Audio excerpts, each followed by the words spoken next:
Hello and welcome to 18 WJTS in.form. Joining me in the studio is Kyle Rupert, the director for the Jasper Arts. And Kyle, welcome to the show. It's exciting because you're going to announce what may be one of the first public performances available at the Jasper Arts Center. Yeah, so we have a concert coming up on October 23rd. We just announced it. And it's going to be Addison Agan. She is a singer-songwriter based in Fort Wayne, Indiana. And she recently was the first runner-up on NBC's The Voice in a recent season. So we're very excited to, one, have somebody of such talent based in Indiana, but two, also be able to present her taking necessary precautions in place. So she will be at the Jasper Arts Center. We do have limited in-person seating, so that'll be the first concert we're presenting in person. But we do have a streaming option available as well. So I guess you've got two ways to watch Addison, and that would be in person. Correct. And you buy the tickets online, call you up, buy them at the door. How's that going to work? Right. So for the streaming option, we've partnered with a company called Mandolin, also Indiana-based, and it's a beautiful interface. You've got a chat window in there. You've got a merch table, a virtual merch table where you can buy albums or whatever the artist might have to sell. It looks really great, and we've invested in camera equipment and the necessary equipment to be able to provide that. So we'll have a streaming option available for those who aren't quite comfortable coming into the space yet, and that's available on our website, jasperarts.org. But we do have a limited in-person seating available. We've cut our capacity by around 80%. So all of the seats are socially distanced from each other. And those tickets have to be purchased in advance, and they have to be purchased by calling us at the Art Center. So you cannot buy those at the door? No, there will be no tickets available at the door. Now, social distancing will be practiced. However, if, like my wife and I come, we can sit together? Correct. But we stay away from everybody else. Right. We do have a set of like pods in the auditorium. So we have some where it's just a single seat, some that are 2 seats, 3, 4, and so on. So depending on your family group, we have that option for people who maybe want to come together, couples that want to come together, you and your wife, or if it's a family of 3 or a family of 4, we have that option available. The performance is also reduced in terms of its length. So normally we would have maybe a 90-minute performance, or it could go longer once you throw in an intermission. There's no intermission. It'll be 45, 60 minutes tops, so it'll be a shorter set. Just to reduce the amount of time that people are in the space as well. So we're taking as many precautions as we can. Sure, it makes sense, but it's exciting to be able to have some in-person sort of events going on. Yeah. Tell us a little bit about her show. So she's a singer-songwriter working mostly in Americana.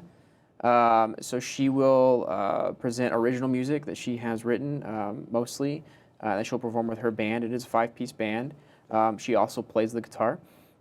So it'll be a nice house concert kind of feel, just spread out over the full auditorium. Now, you used the term Americana, which to me is folk music. To somebody else, that might be, man, it's a little bit blues. Somebody else might think, oh, that's a little bit country. Yeah. Define Americana, if you will. I think you're right. I think it's a mixture of a lot of those, and I think that's what I would tell people to expect from a show like this. Some softer music. It's not a rock show. It's not going to have a lot of moving lights and things like that. It's guitars, it's keyboard, electric guitar, bass, that kind of thing, drums. So I mean, there's definitely some blues in there, I would say, but probably less folky. I think when I think of folk, you think of primarily like acoustic guitars, some hand percussion, maybe that kind of thing. Not so much that. Now, this show came up kind of quick. Yeah. And shows may just come up quick as the year goes along, because the way things are happening. How does that happen? How do you find an artist to perform when all of a sudden the governor says, okay, we're going to lift some of the restrictions, which then enables you to do some of the things? Now you've got to find some artists. Well, and we've been evaluating artists for a little while now, so that we were prepared when we felt like we could have the precautions in place to welcome people back into the venue, and also when we felt like we had a good streaming option available. Should the situation change and we have to no longer allow people into the space, we can still convert that over to a streaming option for them. But really, a couple of things that were important for us were they close enough to where they could drive, so we don't have to worry about air travel or hotels. The idea being that if the artist could come, perform, and then reasonably travel back, they could. So that's a big key. Artists that are willing to travel can be tricky. So finding those artists that are willing, and then artists that, obviously we always try to present quality. We just don't want to throw anything up on the stage. That I think our audiences and our community has come to expect that from us. So a lot of that comes into play when thinking about who we can bring in. And also with that, we had a full slate of shows scheduled for the fall. All of those have been postponed. And so with that, their contracts moved to the next year, and the funds used for that have moved to the next year. So we have very limited funding left because we don't plan for a pandemic to have to be an extra show. So we've gotten some assistance from some organizations with that, but we have to take that into account too. Is what can we actually afford to do to help support the artists, but then provide that for the community. Not asking you to show your hand, but do we? And you may not even know because you don't know. Is there things that are looking for November, December? Because typically in December you have a great Christmas show.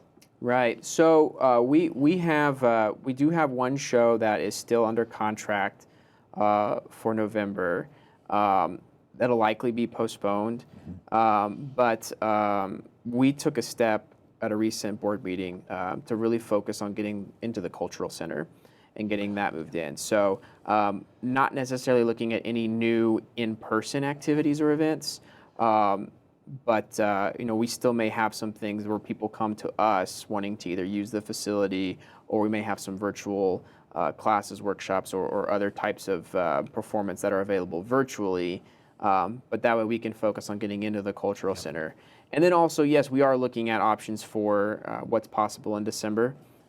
It might be virtual, trying to keep an eye on in-person if we can, but we are still evaluating all those options. And almost everything is day by day. It is. So it's even moving into the cultural center is kind of day by day for you now, because next thing you know, people are asking, when's it going to open? Soon. Right. Right? And no date's been set. No date has been set that we have announced. Yes. I will tease and say we do have an internal date, but I can't share what that is. But we're working towards that. I probably talk with people about that internally that are working on the project probably every day now.